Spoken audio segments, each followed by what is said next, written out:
ഏ അതൊന്നും കഥ ചോദ്യമില്ല, അതൊക്കെ കഥയാണ്. അവിടെ തത്വോപദേശത്തിൽ മാത്രമേ ചോദ്യമുള്ളൂ. അങ്ങനെ പല ഇടപാടും വിചാരിച്ചിട്ടുണ്ടെങ്കിൽ അതെ, രണ്ടുപേർക്ക് ഒന്നിച്ച് വാനപ്രസ്ഥരാവാം. ഗൃഹസ്ഥാശ്രമത്തിൽ നിന്ന് വാനപ്രസ്ഥത്തിലേക്ക് പോകുന്നത് പതിയും പത്നിയും ഒന്നിച്ചാവാം. എന്നാൽ സന്യാസത്തിൽ ഏകാക്കിയാണ്. ഒന്നിച്ചാണെങ്കിലും ഒന്നിച്ചല്ല. മറ്റിടത്ത് ഒന്നിച്ചല്ലെങ്കിലും ഒന്നിച്ചാണ്. ഇല്ലേ? ഗൃഹസ്ഥാശ്രമത്തിൽ ഒന്നിച്ചല്ലെങ്കിലും ഒന്നിച്ചാണ്. സന്യാസത്തിൽ ഒന്നിച്ചാണെങ്കിലും ഒന്നിച്ചല്ല, ഏകാക്കിയാണ്. അതുകൊണ്ട് ഞാനും പത്നി ഒന്നിച്ച് സന്യസിച്ച് കളയാന്നാരും വിചാരിക്കണ്ട. ഇന്നലെയാണോ രണ്ടുപേര് ഒന്നിച്ച് തൂങ്ങിയ കഥ വന്നേ? ഒരു കുടുംബം, അദ്ദേഹത്തിന് പത്നിയുണ്ട്, മക്കളുണ്ട്.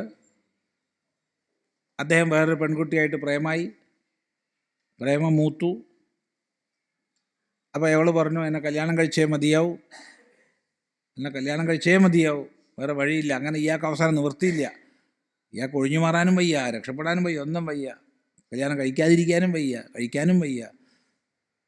പ്രിയെ, നിന്നെ കൂടാതെ ജീവിക്കാൻ എനിക്ക് കഴിയുമോ? നിനക്കെൻ്റെ സ്നേഹം അറിയില്ലേ? അതുകൊണ്ട് നമുക്ക് രണ്ടുപേർക്കും ഒന്നിച്ച് ആത്മഹത്യ ചെയ്യാം. അങ്ങനെ രണ്ടുപേരും ഒന്നിച്ച് ആത്മഹത്യ ചെയ്യാൻ തീരുമാനിച്ചു.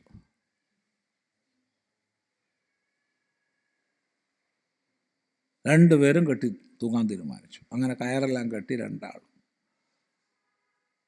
രണ്ടാൾക്ക് ഒന്നിച്ച് വയ്യല്ലോ, രണ്ടാൾക്കൊക്കെ കയറൊക്കെ കെട്ടിയൊക്കെ സെറ്റപ്പാക്കി. അപ്പോൾ തൂങ്ങി നിൽക്കണം. രണ്ടാളും തൂങ്ങി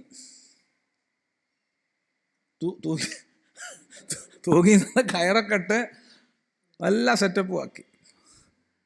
ഈ സമയത്ത് രണ്ടുപേരും സ്റ്റൂളിലാണ് നിൽക്കുന്നത്.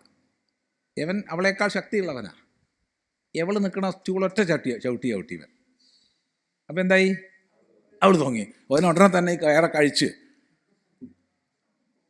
കഴിച്ച് അവൻ തൂങ്ങാൻ വിചാരിച്ച എല്ലാ ലക്ഷണവും മാറ്റി പോലീസിനെ വിളിച്ചു. ഇങ്ങനെ എൻ്റെ വർക്ക്ഷോപ്പിൽ ഒരു സ്ത്രീ തൂങ്ങിക്കിടക്കുന്നുണ്ട്. പോലീസ് വന്നു. പക്ഷെ എന്തോ സംശയം പോലീസിന് തോന്നി. വേണ്ടതുപോലെയൊക്കെ അവർ ചോദ്യം ചെയ്തു. ഇവനെ അറസ്റ്റ് ചെയ്തു. തെളിവുണ്ട്. ഈ പാവം ഇത്രയ്ക്കൊക്കെ ബുദ്ധിയുള്ള ആളാണെങ്കിലും, ഈ വർക്ക്ഷോപ്പൊക്കെ നടത്തുന്ന ആളാണെങ്കിലും ക്യാമറ ഡിസ്കണക്ട് ചെയ്യാൻ മറന്നുപോയിരുന്നു. തെളിവ് സഹിതം കംപ്ലീറ്റ് പോലീസിനെ കിട്ടി. ഞാൻ റിപ്പോർട്ട് വായിച്ചിട്ടില്ല. ഇന്ന് രാവിലെ ഒരാൾ പറഞ്ഞു തന്ന കഥയാണ്. ഇന്നലെയാണ് ഉണ്ടായത്. വായിച്ചു? അത് ഉണ്ടോ? ഇന്നുണ്ടത്ര. ഇന്നലെയാണ് സംഭവിച്ചത് കേരളത്തിൽ.